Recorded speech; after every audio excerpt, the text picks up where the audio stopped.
Assalamualaikum warahmatullahi wabarakatuh. Perkenalkan, nama saya Anggun Tamara Rahmadinita dengan NIM A1A323031 dari kelas R002 Prodi Pendidikan Pancasila dan Kewarganegaraan. Dengan ini saya membuat video untuk memenuhi tugas pada mata kuliah Hukum Pidana, yang dimana saya di sini akan menganalisis jurnal dan juga buku yang berkaitan dengan hukum pidana. Nah, untuk yang pertama, saya di sini akan menganalisis jurnal yang berjudul Implikasi Perlindungan Hak Asasi Manusia dalam Hukum Pidana.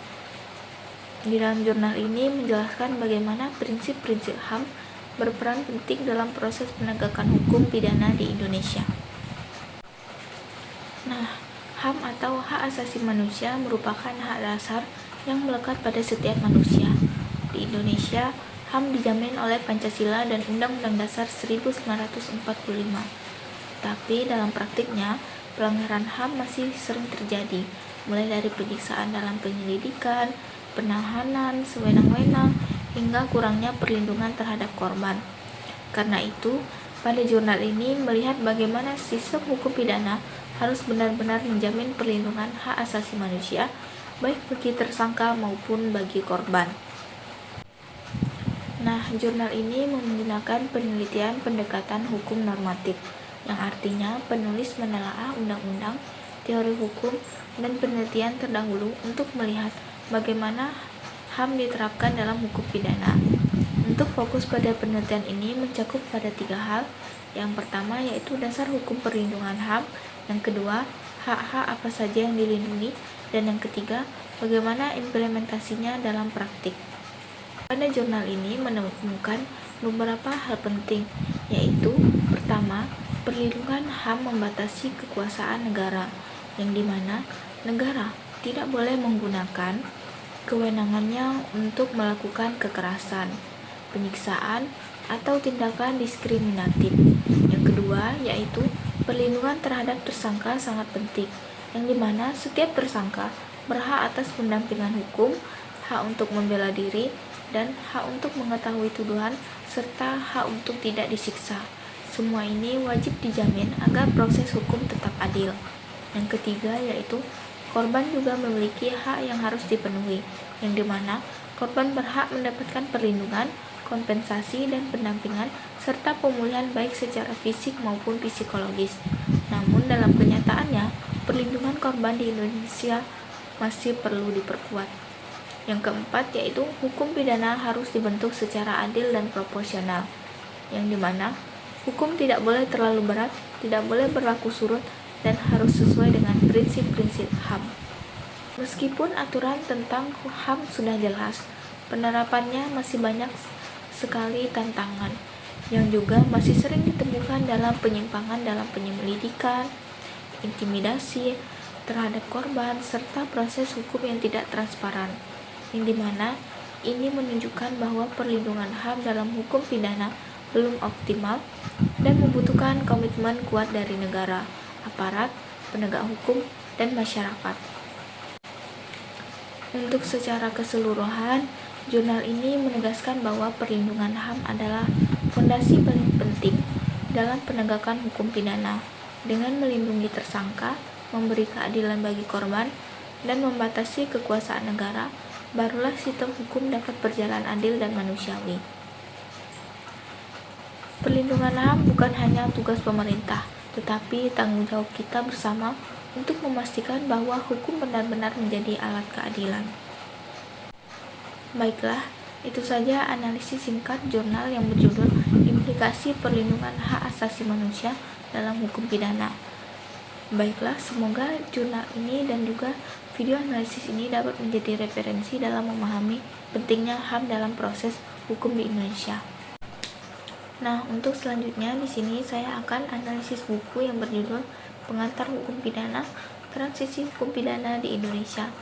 Sebuah buku yang disusun oleh 3 akademisi hukum yang berpengalaman, yaitu Dr. Yasmirah Mandasari Saragih, SHMH, Dr. Alwan Hadianto, SHMH, dan Dr. Mas Subagio Ekyo Prasetyo, SHMHum.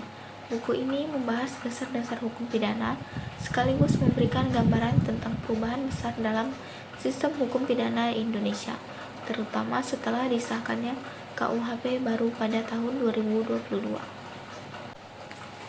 Buku ini ditunjukkan untuk mahasiswa, akademisi, dan masyarakat umum yang ingin memahami hukum pidana secara komprehensif. Penulis di sini menjelaskan bahwa buku ini hadir untuk memperkenalkan konsep-konsep penting hukum pidana, sekaligus menjembatani masa transisi dari KUHP kolonial menuju KUHP nasional yang baru. Dengan bahasa yang sederhana dan struktur yang sistematis, buku ini sangat cocok sebagai buku ajar bagi pemula. Pada buku ini terdiri dari 12 bab yang membahas aspek fundamental dalam hukum pidana, mulai dari pengertian hukum pidana, sejarah, asas-asas penting, teori pemidanaan, tindak pidana, kesalahan, sampai pada pemidanaan dan rancangan KUHP baru. Struktur ini membuat pembaca dapat memahami hukum pidana dari dasar menuju konsep yang lebih kompleks. Untuk yang pertama, buku ini menjelaskan konsep dasar hukum pidana sebagai aturan yang mengatur perbuatan yang dilarang dan menentukan sanksi bagi pelanggarannya, yang dimana penjelasan ini diperkuat dengan teori-teori fundamental dari ahli seperti Muljatno dan Lamintang. Yang kedua yaitu pembahasan mengenai tindak pidana atau delik disampaikan dengan sangat jelas, yang dimana buku ini menjelaskan unsur-unsur delik baik yang subjektif seperti unsur kesengajaan dan kelalaian maupun unsur objektif seperti perbuatan, akibat, serta sifat melawan hukum. Yang ketiga yaitu buku ini menguraikan teori-teori pemidanaan mulai dari teori pembalasan, teori tujuan, hingga teori gabungan yang menekankan keseimbangan antara keadilan dan kemanfaatan. Yang keempat yaitu buku ini juga membahas asas-asas penting hukum pidana seperti asas legalitas, teritorial, hingga asas perlindungan, yang dimana penjelasan asas disampaikan secara rinci agar pembaca memahami fondasi hukum pidana di Indonesia. Pada buku ini memiliki beberapa keunggulan, yang dimana pembahasannya sangat terstruktur, teori-teori klasik dikaitkan dengan konteks Indonesia, dan materi yang disampaikan cukup lengkap untuk kebutuhan pengajaran. Salah satu nilai tambahannya adalah penyajian transisi antara KUHP lama dan KUHP baru, sehingga pembaca dapat memahami perkembangan hukum pidana yang sedang terjadi. Namun demikian, buku ini masih memiliki beberapa kekurangan, seperti analisis KUHP baru yang belum terlalu mendalam dan minimnya pembahasan mengenai kasus-kasus terbaru. Meski begitu, sebagai pengantar, buku ini tetap sangat bermanfaat bagi pembaca pemula. Untuk kesimpulannya yaitu buku pengantar hukum pidana, transisi hukum pidana di Indonesia ialah bacaan yang sangat tepat untuk memahami fondasi hukum pidana dan dinamika transisi menuju KUHP baru. Buku ini memberikan gambaran yang jelas, ringkas, dan relevan bagi mahasiswa maupun praktisi yang ingin memperdalam pemahaman mereka tentang hukum pidana. Baiklah, itu saja yang dapat saya sampaikan. Mohon maaf jika masih ada kekurangan. Saya akhiri. Wassalamualaikum warahmatullahi wabarakatuh.